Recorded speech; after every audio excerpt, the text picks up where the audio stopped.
conflicting kun multiple ta'a deemu kanarraa rakkoo warra lola kan harkeessatti hiriirfaman humnoota mootummaa warra tikaa warra intelligensii isaan kun immoo hawaasa keessatti of ijaaruun hawaasa uffakkeessanii lola bifa adda addaatiin qaamota lolan fakkeenyaaf lola karaa baha Wallaggaa Kiddaa Kiramu Amuru yaadde kan qabatee deemaa jiru odeessa gahaatu jira isaan kana keessatti humnoota federaalaa fi akkasumas humnoota intelligensii uniformii ofirraa baasanii qubsuma naannoo sana keessatti qubattoota keessatti of ijaaruun warra qubattoota keessa jiran immoo keessa jiran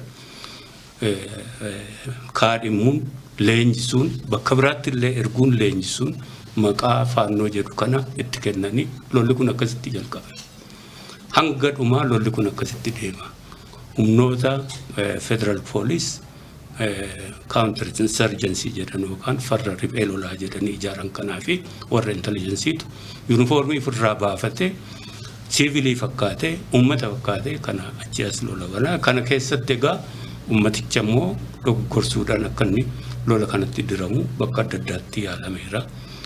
Kanaaf bifa caasaa siyaasaa fi caasaa waraanaa fi caasaa intelligensiin ka qindaa'e irraati alatti ummataaf ummata gidduu otoo lolli jiraate silaati Oromoo fi Amaarri miliyoona hedduudhaan Oromiyaa keessa jiraatu bakka hedduu nagaadhaan hin jiraatu ture nagaadhaan jira wal gidduu ummati kun bakka hundattu.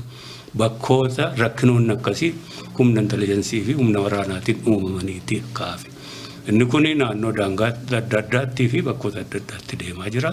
Rakkin kun as qofaa otoo hin taane naannoo Agaw jira, naannoo Qimaanti jira, naannoo Tigraay jira. Kun egaa warruma bifuma amma jedhe ka wajjin yookaan haala lolaa ulfaataa lola waraanaaf waraana gidduu jiruun akkana keessatti ummati ittiin miidhamu yookaan ummatis akka tokkotti keessatti wanti xiqqaa akka hirmaatu goosifamuun karaa humnoota waraana kanaa bifa kanaatti qaba malee hawaasaaf hawaasa gidduu wanti jedhamu hin jiru. Rakkinni furmaatichi rakkinaa furmaata siyaasaati rakkina biraan qabu.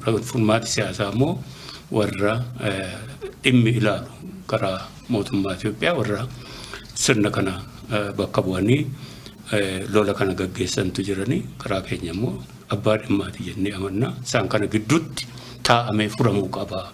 Abbaa dhimmaa yeroo jennu waayiloonni keenya jiru kaafaa'oo kana fakkaataa warra siyaasaa jechuudha. Isaan kana gidduutti rakkinni furmaati siyaasaa sun dhufuu danda'a yoo fedhiinsaa fi waanniinsaa karaa mootummaa jiraate lola kana dhaabu. Yoo ta'uu baate egaa karuma lola sanaa dhiibbatee gara furmaataa akkaataatti deemu egaa waliinuu ka ilaallu ta'a jechuudha.